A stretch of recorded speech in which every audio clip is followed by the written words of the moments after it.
Everybody, at some point in their life, is going to have haters. And this is especially true for Christians. But does God care about it? And is he able to do anything about it? We're going to take a look at what he does in Daniel chapter 6. You ready? Let's jump into it. Tell the world you want to know I'm brand new.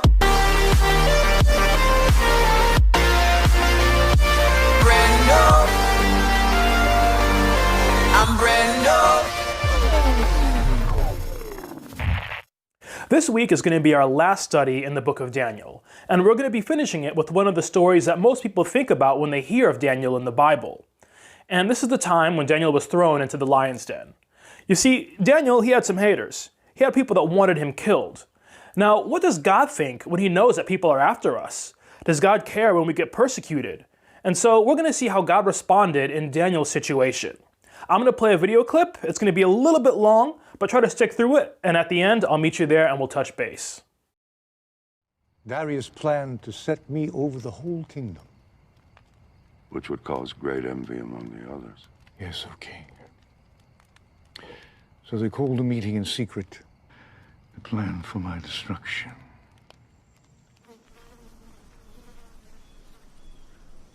Are we safe? Did anyone see you? No. Why are we meeting so far from the city? Do you think it would be wise for this meeting to be overheard by anyone? Are you sure you weren't followed? Not unless whatever's following has wings. We don't have much time. Daniel being put over us, if we allow it to stand, means our demise. Once he is in charge, he'll be looking into everything we do. Perhaps we should eliminate him. How? A hunting accident. He doesn't hunt. A sudden illness or a drowning. Who would believe it? Maybe we can ensnare him. How? There is no corruption in him, nor any negligence. He is as diligent as he is skillful. There must be some way. He claims he's so effective because 3 times a day his heart inclines to the city of God. There's a spirit of excellence in him. In every test he has proven faithful. No one is that honest. On the contrary, I had a man tried to bribe him once, and a very generous bribe at that. He would have no part of it. Such a man is dangerous. How long before he learns that we've been generous with ourselves and covered the thefts with false accounts? We'll never be able to find any basis for charges against him unless it has something to do with that God of his. That invisible God of his. No altars, no shrines, no idols, laying claim to every good thing, yet somehow not responsible for the bad. I've seen him praying before his window, on his knees facing Jerusalem morning, noon, and night, always the same. Then perhaps we need to make him stop. He won't do it. Then perhaps we need to make sure he continues. You say there is nothing anyone can do to stop his prayers? No, nothing. What if the penalty for this devotion of his was death? If we could forbid his prayers for an entire month under penalty of immediate execution? Don't be ridiculous. He'll just stop praying. No, he won't. I know him. He can't keep himself from praying to that God of his for 1 day, let alone a month. Well, I still don't see how it'll ever work. The king knows that Daniel and his people pray continuously, and only to one God. Which is why we need to disguise our purpose. More fitting testimony to your honesty could not have been made. Had there been any infidelity in your record, they would have discovered it. Indeed, they could find nothing amiss in my work, either willfully nor through negligence or lack of care. So they tried to trip me up with my prayers.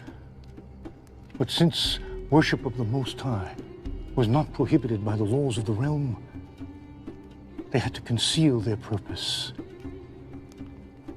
like poison in a cup of honeymead. O king, it has come to our attention that there are those among your subjects who still cling to the old gods of Babylon, in the hopes that their line of kings may yet be restored. and have not submitted to your rule. Who are they? That I may bring them before me and destroy them. It is not that simple of a matter to detect them, O king, for they are devious and work to hide their treasonous thoughts. And have you come before me without a plan for discovering them? We would dare not do so, O king, Indeed, we have labored to construct a plan whereby the loyalty of all may be tested. Then speak of it. If, O king, you were to issue an edict that none in Babylon, nor anywhere in the empire, may pray to anyone, be it to God or man, except to you for a period of 30 days. But what of the gods of Persia whom I serve and obey? Well, you alone, O king, would be free to pray to them and offer them sacrifice. You would stand as a priest before all the peoples, and in this way ingratiate yourself to the gods themselves, because for an entire month, all of their worship would come from you.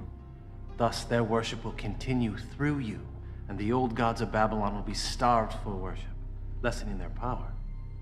How would you enforce such an edict?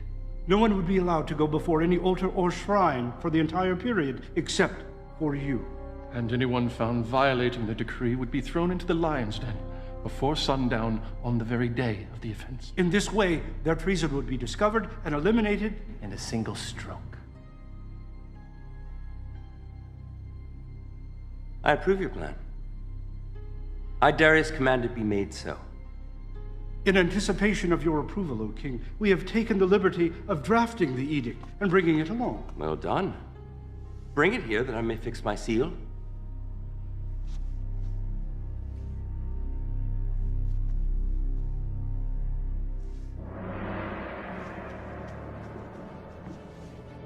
Let all the world hear and obey. So Darius found no need to consider it further. Darius had a great deal of experience as a soldier, but very little as a ruler until Babylon fell. Once signed, the order could not be changed. Let every order be upheld, for the law cannot be countermanded, and the laws cannot contradict themselves. Let each law be fixed, unchangeable, for the king cannot err, and once a law is written, even the king himself cannot change it. Such is the law of the Persians. Daniel! The king's seal is barely dry. Already you have defied his law. You made your choice. You chose your god over your king. Take him away!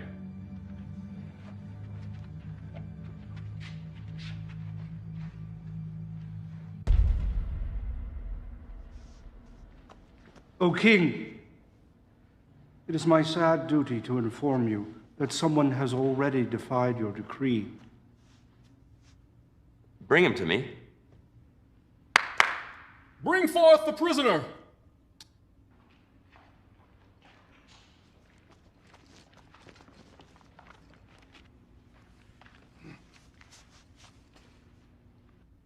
Daniel, he is one of the exiles from Judah. He pays no attention to you, O king, or to the decree you have put in writing. He still prays 3 times a day. What sort of foolishness is this? Daniel's my chief advisor. No one is above the law. Yes, sadly, O king, no one is above the law. Bring forth the tablet.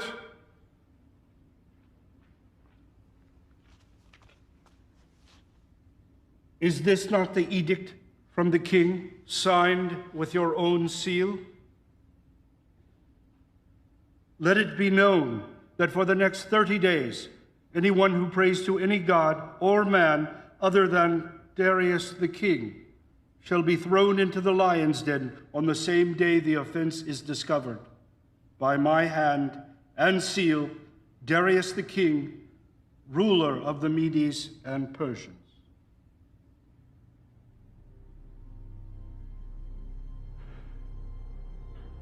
Call my counselors together. We will begin the trial. O king, live forever.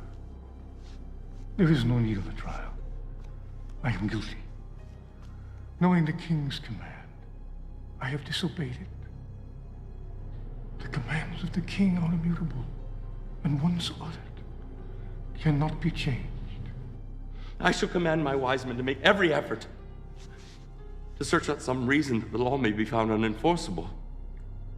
I do not think they will find one. Let them search, O king, but only for a short time. Because your own law commands that sentence be carried out the day of the offense. Already, the shadows are starting to grow longer, and you have only until sunset. Darius was angry with himself for allowing himself to be fooled, seeing that their purpose was not for his honor and glory, but rather for my destruction. And so Darius had the law book searched to discover if there might be some legal way to spare my life.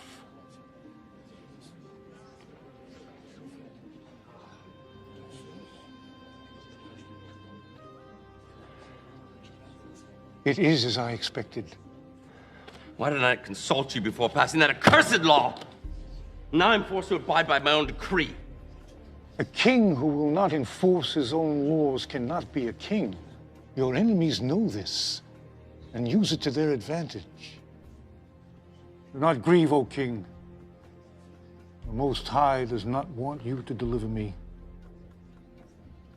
If he grants me deliverance, it will be by his own hand, not yours. It is a privilege he reserves unto himself.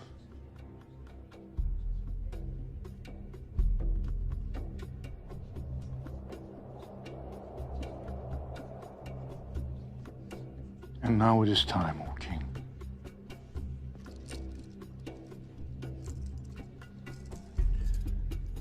That I may not break your laws a second time. I will walk with you, Daniel. One last time. As you wish, O king. For those who have schemed to bring about my death, I will say only this. My forefather Abraham came from this land, and the Most High said unto him, I will make you into a great nation. I will bless those who bless you, and whoever curses you, I will curse. They have surely cursed me, and may yet live to reap the fruits of that curse.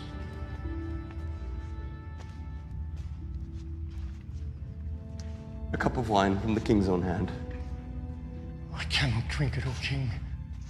It is blessed to your gods, not mine. Not so, Daniel. I have gone to your people and asked for wine which was blessed by them. From the cup I have poured no libation. One last gesture of friendship. My king.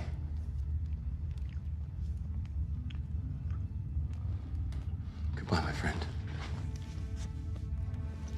Farewell, but perhaps not goodbye.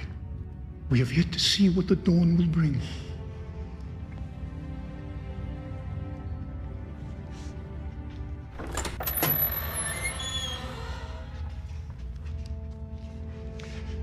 Hear, O Israel, Lord our God.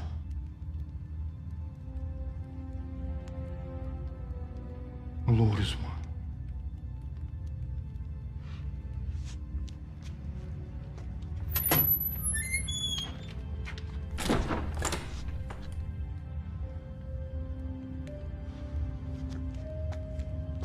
He is angry with us. It will fade. By tomorrow morning, Daniel will be a distant memory, and the king will need us again.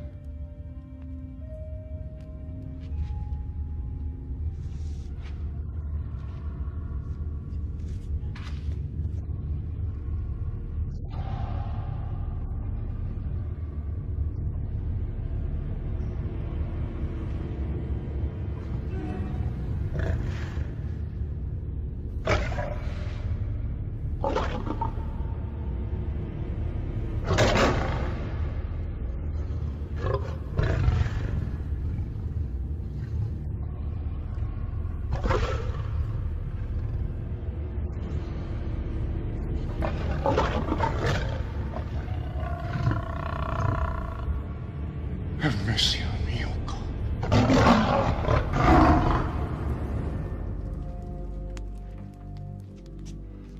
No, no, take it away. All of it. Tonight I honor Daniel. in silence, and with fasting. Now leave me!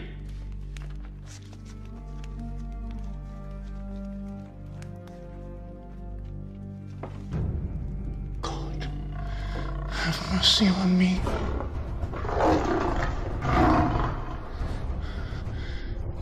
In you my soul takes refuge. I am in the midst of lions, surrounded by ravenous beasts, whose teeth are spears, whose tongues are sharp as swords.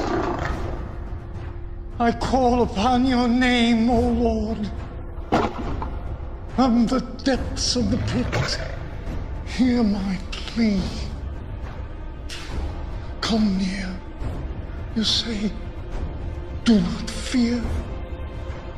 O Lord, take up my case. Redeem my life.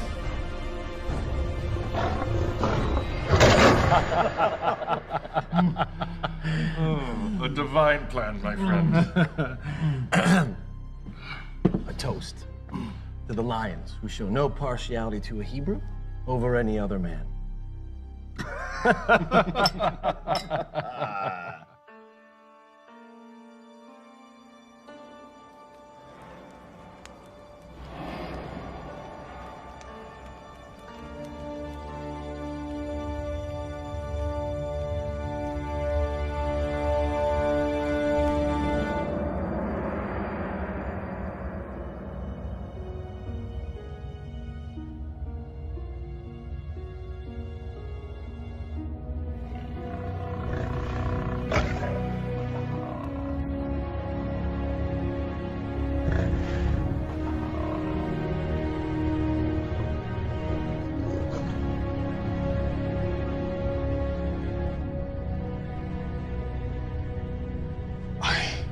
Extol the Lord at all times.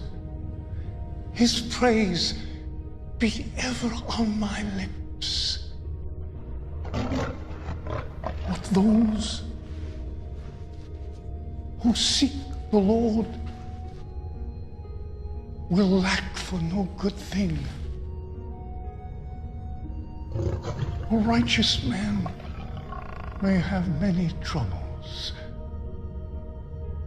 but the Lord rescues him from them all.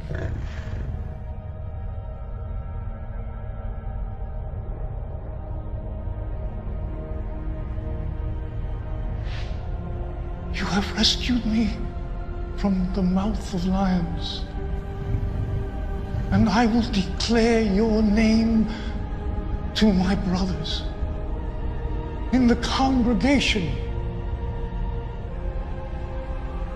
I will praise you. Out of my way! Daniel, servant of the living God. Has your God been able to save you?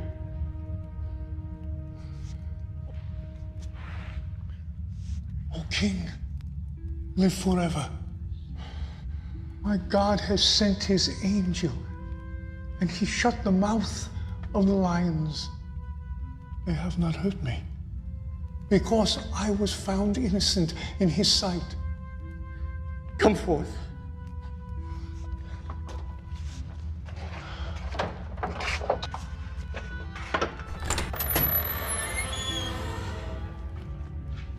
Behold, there is no sign of wound on him, for he has trusted in his God. Surely your God is above all men, for while you are in the lion's den, you are in his hand. How much must the man pay if he steals another man's treasure? With his hands, perhaps. But what if that man who is robbed is the king, and the treasure is prized possession? Is there any penalty less than death which will do? If so, speak now and let me consider it. But, O King, he is a Hebrew. Why should you put such trust in him? This Hebrew is the greatest treasure I possess. He speaks to his God, and more importantly, his God speaks to him. You have deceived me as to your purpose. You fashioned my own words as a snare about my feet, knowing my edict could not be reversed. But the living God, the God of Daniel, has delivered him out of my hand. For 6 days they have hungered, but today they shall feed. No, no, no, no, no, no,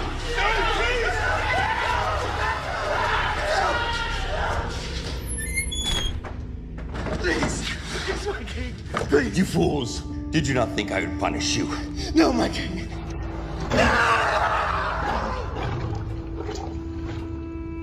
They have spread a net for my feet. I was bowed down in distress. They have dug a pit in my path, but they have fallen into it themselves. I, Darius, issue a decree that in every part of my kingdom people must fear and reverence the God of Daniel. For he is the living God, and he endures forever. His kingdom will not be destroyed. His dominion will never end. He rescues and he saves. He performs signs and wonders in the heavens and on the earth.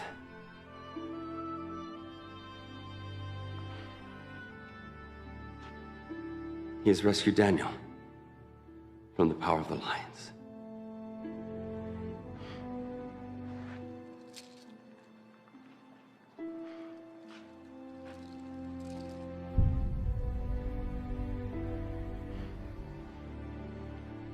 And so I served Darius throughout his reign. All right, welcome back, guys. Thanks so much for sitting through that whole video. Now, one of the things that we just saw in that clip, and in fact that we've been seeing throughout the whole book of Daniel up until this point, is that God blesses people who depend on him. You see, Daniel was the type of person who trusted in God when life was going good and it was easy, but more importantly, he trusted in God when life was difficult and in the face of persecution. You see, time and time again, people threatened Daniel and said things like, look, Daniel, obey this law, or worship this God, or interpret this dream, and if you don't, we're going to kill you.